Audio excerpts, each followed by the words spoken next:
What is going on, everyone, and welcome back to the Weekend Media Podcast. It is hard to believe this is episode number 4 already. I mean, I feel like we Wow. just started this like a week ago.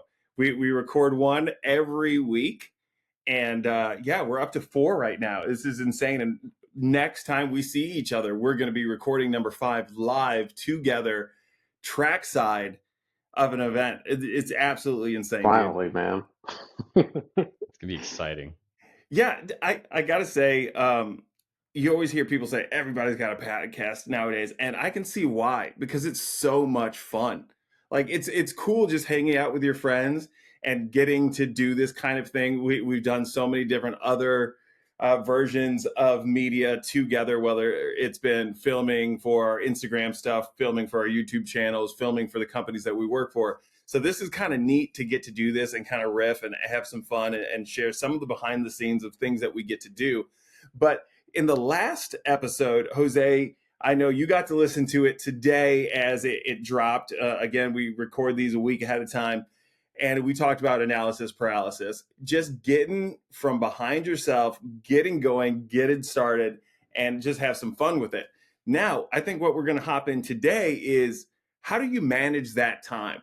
You've now decided that, hey, simple is best when getting started, whether it's your car, whether it's your media, whatever it is that you're going down this path. But now it's how do you make time for that? And how do you get that work-life balance to really work out for you and your life? If you have a family like the three of us do, how do you get all of that to manage? Because the thing too is that you start to realize really quick, there's either a lot that's going on or you have these dead periods. It seems like, at least for me, there's no in between.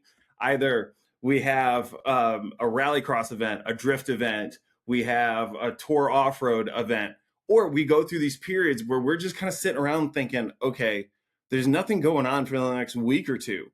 So where is our content going to come from and the management of that? And you know what? I'm going to go ahead and toss this to you, Flix, because you do this full time now. So you would understand this better than anybody. I've worked around a lot of YouTubers, and just once you become full time into this, that grind not just becomes the filming, but finding the content. Yeah, I'm in this kind of, it's a good rut. I'm kind of in this rut right now where I have a lot to do, and I'm trying to find time for all of it, knowing that there's a drift event in 2 weeks and my car doesn't even run, right? And I'm also trying to, like you said, the family time. It's the holidays. We celebrate Thanksgiving and Christmas, the first week of December, which is also my birthday. So it's like birthday, Thanksgiving, Christmas, all the family members, and that was like a 5 day trip with all the family. Um, and then, like you said, there's this period of just completely dead. So this is the first time where like opportunity does come. For example, my Dodge Ram, I got some sponsorship opportunities with that. Wasn't necessarily looking for it, but forecasting what's coming in January, which is nothing, I decided, okay, let's start collecting some parts, do a mini build series on the tow rig, and have something for later, right? So now my garage is like a complete mess because it's full of parts and they're all really big. Um, and again, just preparing for like it's going to slow down and die down. And then pretty much like if I don't have a weekend race event, if we don't have rallycross, drifting, tour off road, I try to spend that time with my family. Yeah, so I know for me, where I start to struggle is, okay, I had an event last weekend. Now I have an event this upcoming weekend. When it depends on once you start getting to those work schedules with your significant other or yourself, like how do you start balancing that? The other thing too is financially, because if you're going out every weekend to do a race event, you got the travel for your fuel, your race rig, your tow rig, if you have that, you have the food costs that you incur from that as well. And then the entry fees. I might just do a rallycross that's $60, but if you're doing a rallycross that's $60 and $60 and $60 back to back, that adds up quick. And then, driving there, if I drive the Corolla there, I'm spending $40 on gas. So now I'm up to $100. Then I got to spend food, and I'm usually out the whole day. So then now you're adding another $50 there for food, $150. Now, if I'm going to an event at, let's say, Coda, those things start at 350 if you're lucky, and then go up from there. So now you're spending $800 for a day, plus your food, plus your fuel. So it's like you got to pick and choose your battles. And now sometimes you might not do your social media for all of them, because the other thing that you run into is, if my schedule is full of rallycross, how many videos can I do around rallycross before it starts getting boring? I can add different camera angles and different things like that. But at some point in time, the story needs to change. It can't just be about the race itself. Now, looking at it from another side, from the business standpoint, I know, Brian, you have done this before with Leaf Johnson, and Jose, you do this right now with Ford McCombs West. It's always trying to figure out that next content, that next trend that is going on, and trying to stay ahead of it so you have enough in the barrel. Real world, I forgot to post something. That's what you said. You got to come up with something. That's why we're, oh, like here it is all drawn up. There it is. I haven't posted it. And here we go. Let me share this real quick. Thank you, sir. You're welcome. Yeah, it's always having something in the barrel at that point, right? No, that's all good. It's just having that one thing in the barrel at all times and being able to like just scrounge around for like whatever comes out. Like, No, I was just gonna say, like, I posted a video today for RTR vehicles on our YouTube, and it was around the RTR-X. I just happened to see that I had a bunch of footage that I shot, man, over a month ago now, on my Osmo that had just been sitting there. So I'm like, okay, let me put all this to my phone, find a song, and just go with it. And that's what I did. I posted a reel recently on the JW Racing Instagram, and that was from stuff that, Jose, you and I shot like 2 months ago. And I just put it together in an editor and then put it on there. And then I'm like, okay, I like the flow of this.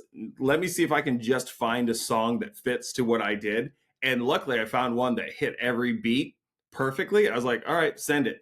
So sometimes there's a lot of creativity that goes into what we do, and sometimes it's just luck. So one thing that I say to anybody getting started is overshoot, because in the beginning I was like, okay, I know exactly what I'm going to do. Here's the shots I need. And I did that. And then you get back and you sit down and you really start working it. And you're like, okay, that's about zero 0.8 seconds too short. And this one here, I don't have the right angle to flow here. So I now overshoot. I have such a catalog saved up on my hard drives and everything, so I can hopefully piece something together in these moments where it's dead. I mean, I've posted stuff as long as a year ago that I've had sitting there. There was a video that, Whoa. yeah, there was a video that I recently posted on the YouTube for RTR vehicles that was hey, this is the RTR Spec 1 for Generation 1. And that had been filmed over a year ago. And I was like, okay, well, now seems as good as the time as any to drop this. So I hopped into the closet and piled a bunch of pillows around me so I would act like a sound vacuum in there. And I just recorded the audio for it real quick and pumped that out. And that one got pretty decent views. So again, I was one of those people that once I was done with it, I would just trash it. But if you have the ability to save that stuff, hang on to it, because you never know when it's going to come in handy. Because there's been so many times too where I have used part of a clip, but the back half of it I end up using later, and it looks like it was shot at a totally different time. But again, that's just learning the process and getting used to it. But getting back on topic here with what it takes to manage your time for things. First and foremost, if you're trying to do social media, you got to understand that when you're first getting started, if you're doing it in an automotive field or whatever field you may have, your main focus needs to be learning the environment that you're in. So for myself, if it's cross, for Brian, if it's drifting, Jose, if it's at the dealership, or if you're with one of us and we're out doing moto stuff, it's okay, let me figure out how the flow of this event goes. And then that'll help me understand where I can go, how I can get my footage, and how much I can get.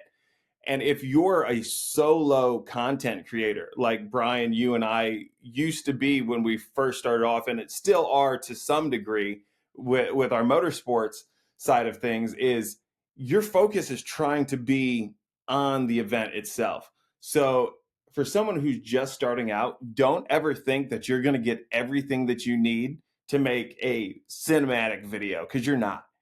The easiest thing I have found is, you know what? Film yourself going to the event, walking around, whether it's a track walk, all that side stuff. And then next thing you do is you just say, hey, you know what? Get ready to head out on the track.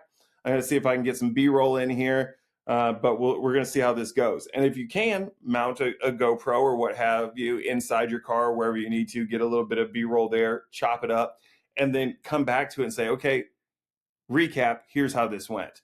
That's the easiest way that I've found to do it solo. Flix, I don't know about you. How did you do it? I mean, the days that I hate filming the most are track days because it's two different mindsets for me. And there's been a couple of instances in the very beginning where those two, the creative mind and the driving mind, were just clashing with each other. It's like, man, I'm trying to be creative, but as you know, like on a track day, drifting or autocross or rallycross, it's fast paced. And at the last drift event, you were there. I had a lot of friends come out, and even friends from the military that I haven't seen in like 5, 6 years. And right when I got out of the car, they wanted to talk, and I had to be like, give me 1 minute because what's in my brain right now, I want to spit it out and get it recorded because I want to go back and look at it and compare what I said to what I was doing on the track. Because again, yeah, there are creative vlogs or there, YouTube videos, cinematic reels, but you can also learn from this footage. So yeah, there's times where like those are the days that I hate the most. I mean, you see me rushing, putting the GoPros in the car, getting the helmet ready, getting the gloves on, making sure the car is good before we go out there. So yeah, the time management of being at the track, doing your setup, getting your car inspected, getting your camera set up, making sure to film an intro, film a track walk. It all happens so fast, and to me, those are like the worst film days because I just want to drive. Does that make sense? Yeah, 100%. And I like what you said there. It comes at you so fast. And that's how it feels like with life in general. Everything just comes at you so fast. And when Yeah. it comes down to trying to plan your event, it's the same thing. Whether you've been wrenching on your car trying to get it ready for a drift event, rallycross, road course, autocross, you're like, okay, I have 30 days to do it. I have 60 days to do it. We're now getting ready to head into the off season. And you're like, okay, Yeah. events don't start until the end of January. That stuff comes at you so fast.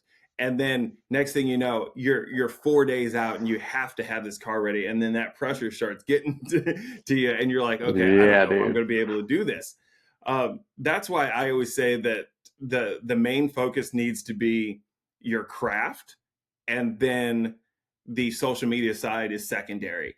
But the other thing too, and Brian, you and I have talked about That's this exactly multiple right. times, is that the story is what's going to keep people coming back to your content.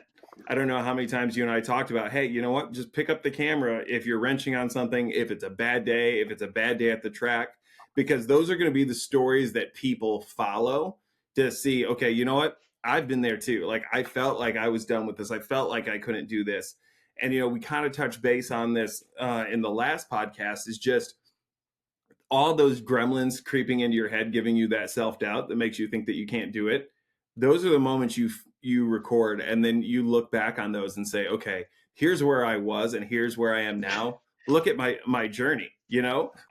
And then the other thing too that I'll say, Jose, is when you talk about trying to encapsulate that action, whether it is you at one of my rallycross events or Brian when you were out there for the autocross event, and Jose as well, that Isaac and I had done, you guys in that moment are the most important camera for that story.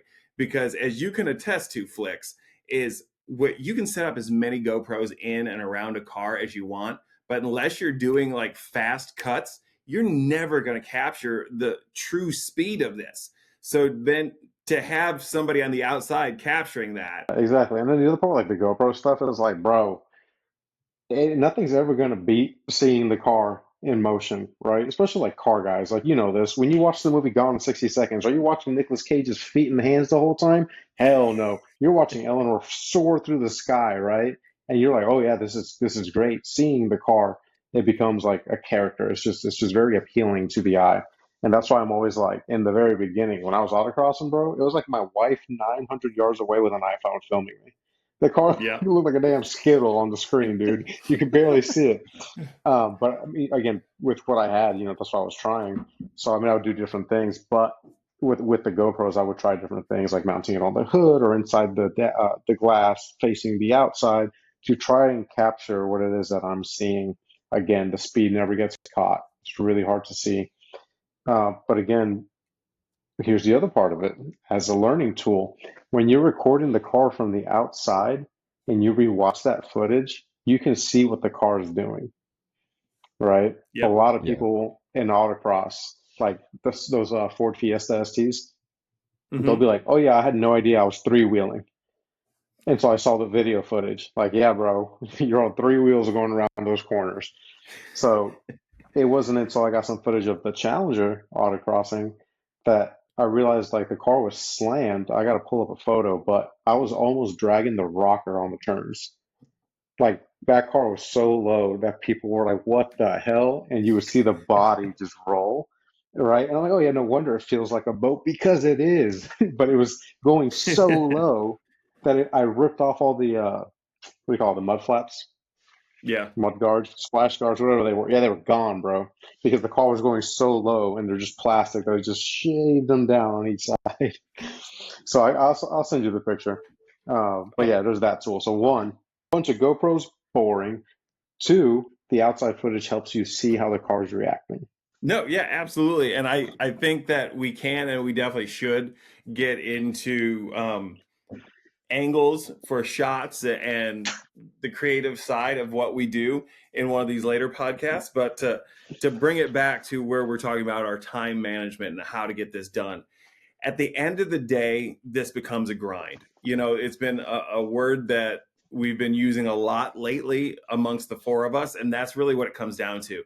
And that's another reason, too, why we started what we did here with Weekend Media. It wasn't just so we had a group of people who could help us out there at track.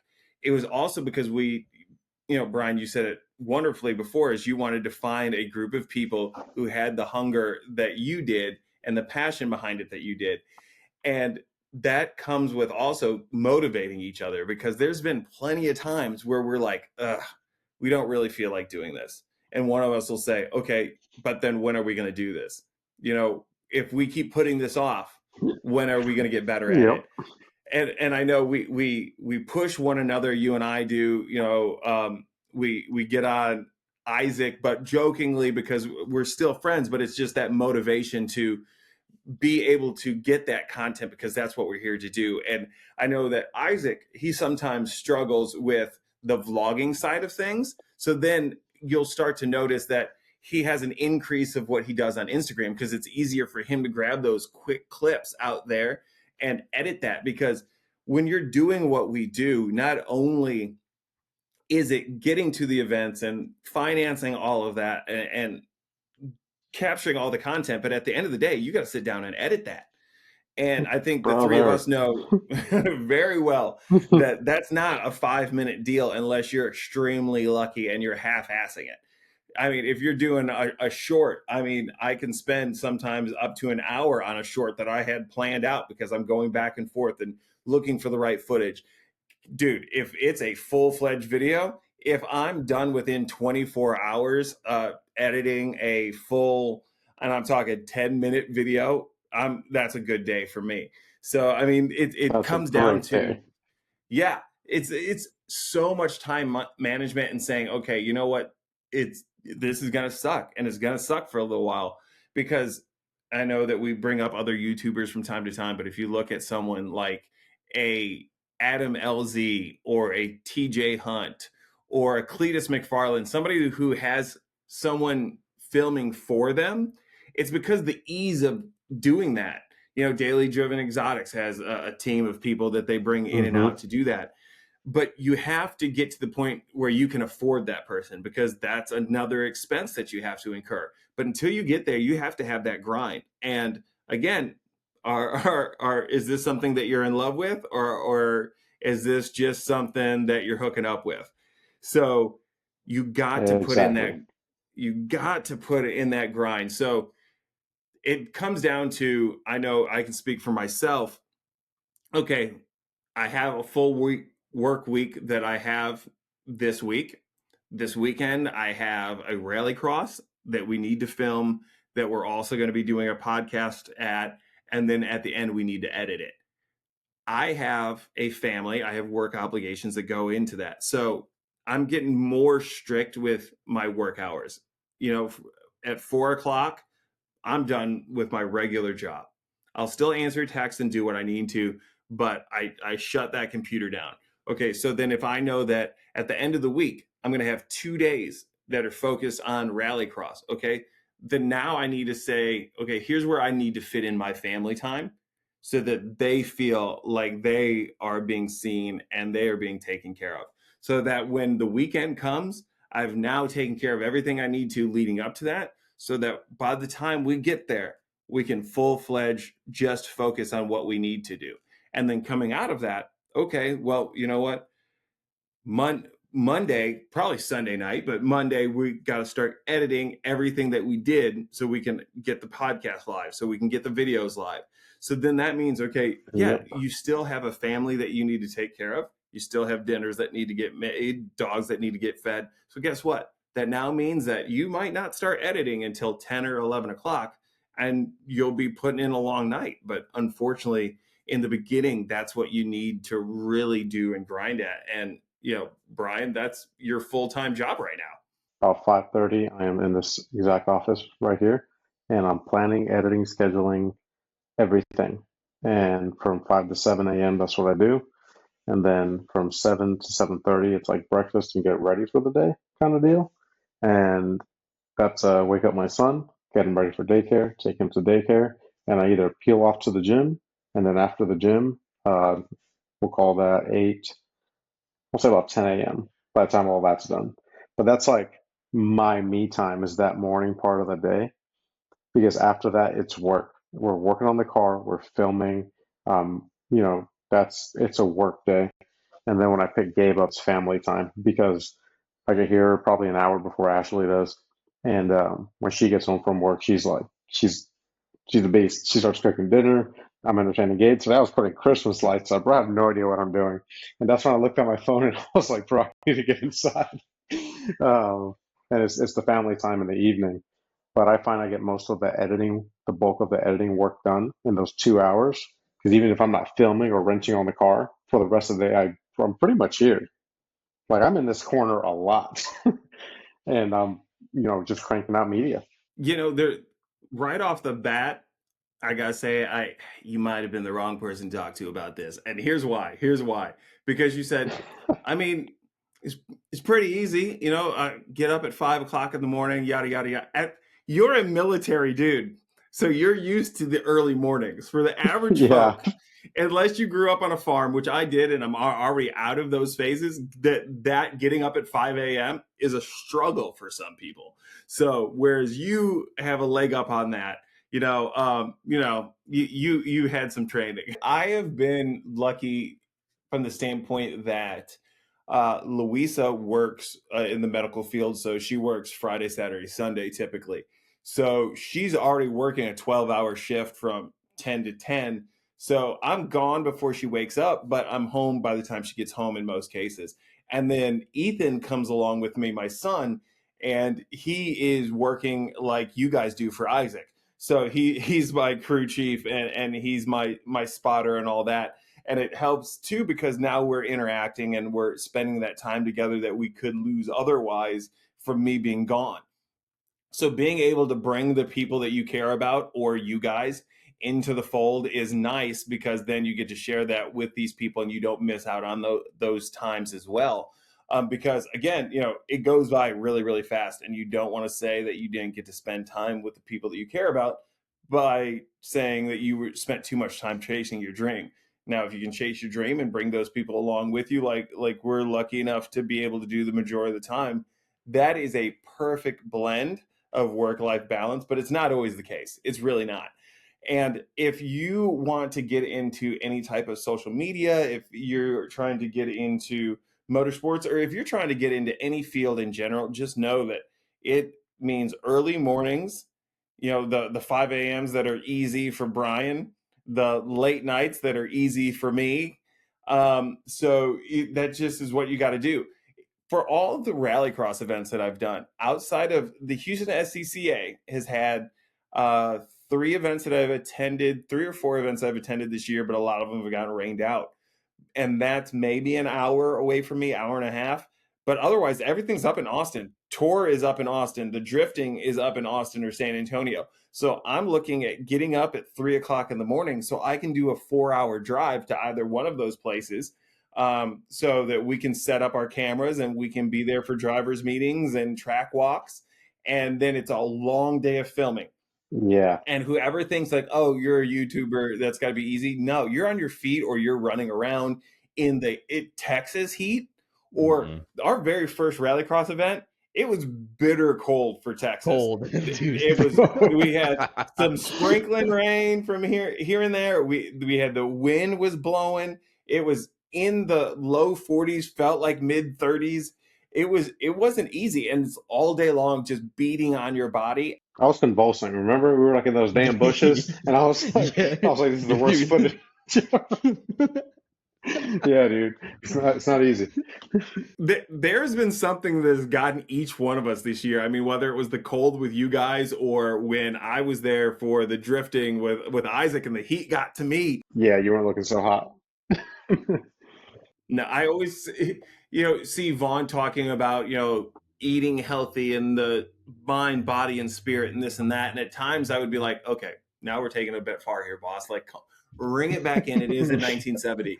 But, Yeah. but at the end of the day, he's right, because you truly are an athlete. It's taking care of the body because of what you're getting tossed around in that car and the changing of forces, and then the staying out there in the heat. And if you're a type of person that has to be in a driving suit and you're in Texas or wherever you may be, it gets hot in those cars, it gets hot in those seats.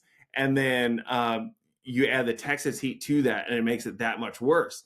That you got to make sure that before these events, you're getting hydrated, that you got to make sure that you're in good physical shape, because if you're out there, you got to run across track real quick because you need to get a certain shot and you end up pulling a hammy halfway through it, you're getting ran over by a car, So there's just so much that goes into it, trying to balance all of those factors to be able to really balance your life. And if you can't find that work-life balance, it's going to ruin it for you. You're not going to have fun anymore. It ruins it for your family. And, Brian, you had said before, like it's having that support system to help you make it to that next level by allowing you to believe in yourself, by seeing it in other people. And if you're not giving it your all to that, you're going to fail. You're going to fail. Yeah, and the people believe in you because they watch your actions. You know what I mean? So like my wife wakes up and she's going to the gym at 5 a.m. in Austin, but she sees me in this office grinding it out. And also there's the part where like she sees the uploads coming, like she follows me on Instagram, so she's like, yeah, he's cranking out media and content. Like he's working. And then to take the time and take care of my body, my health, right? Drinking my water, we meal prep together, we're eating the vegetables, I'm lifting weights, like the stamina's up, like you said, like I'm a big boy. I was like, oh, I can run pretty fast though. I was like, I'm not pulling no hammy. So, so the people around you see you Y'all walk doing, fast. yeah, that we do. We're in pretty good Because shape, dog. Pretty damn yeah, good shape. yeah, I would say we're in fairly decent shape. And the other thing too, Jose, is that our Yeah. our legs finished downloading. I think when you hit 13, like your body got stuck at 65%, you didn't keep growing. But the rest of us grew up into real men. So Yeah. I was expecting like a grind. I was no, I was expecting a grind, but the amount of grinding is a different level. Like you got to be like insane to do this, Yeah, and we're you either ill. got But yeah, we're not right. Yes, Jose thought it would be the amount of grinding like you would have to do on a foot fetish site, but no, this is full on Vegas stripper. Like you got to get in there and you got to work for this stuff, boys. You know, it gets down and dirty, and Yeah. sometimes you got to do a little something for that dollar. But you know what? At the end of the day, it all pays off, and that's really what it's all 20 bucks is about. 20 bucks. Yeah, exactly. $20 is $20. See, time out. And we haven't seen the end of the day, so we keep saying it's going to pay off. We're just Yeah, waiting for the end of the day. yeah, exactly. None of us Yeah, are cruising around in Lambos or Porsches, so we can't say that we've hit the mountaintop just yet. But we're still working. But at the end of the day, we're having fun, you know. And it yeah, comes back to we're learning how to have that work-life balance, and we're learning how to navigate this field, and it helps to be able to lean on each other for that, and then just other people in the industry, because again, it's about making those connections, whether it's at the events or if we're going to a SEMA or we work within this industry and we meet somebody else that is where we want to be, and just picking their brain and seeing what it took for them to get where it is. And it all comes back down to the basics. Start using what you have before you start trying to reach for what you don't, and then learn that balance, because right now is the easiest time is when you get started. It's the easiest it is ever going to be for you until you get to the point where you have a full team that you can trust to manage it, and you have the ability to do the creative. And even then it's a grind mentally to try and separate yourself. I see that in Vaughn now. You know, when I first started, it was a very small team, and now we've grown so large and we have so many things going on, not just locally, but around the world, that he can't be in everything. So it's taking the trust in the people around you to carry your baby to the next level, and just let your creative mind speak to the people around you and let them carry the ball from there. I mean, you got to be the quarterback, but you got to trust your wide receiver and your linebackers that they're going to take care of what needs to get taken care of. But you know, at the end of the day, make it fun. Grab your phone, grab whatever camera you have, shoot with that. Take whatever car you have, go out there and do that first. Jose, Brian, thank you so much for joining me today. Isaac, we know that you're out there having fun with your family for a special birthday, so thank you to his family for stealing him away from us so we could have a good one today. No, I'm joking. We miss Jose. We miss Jose. Sorry. You know what? I'm right here. Are you? This whole time I thought you were Isaac. This whole time I thought you were Isaac. Okay, well, you know what? Now that we've solidified, I have no idea who's on this team except for Brian. You know, thank you guys for joining us. This has been the Weekend Media Podcast. We will catch you in the next one. Peace.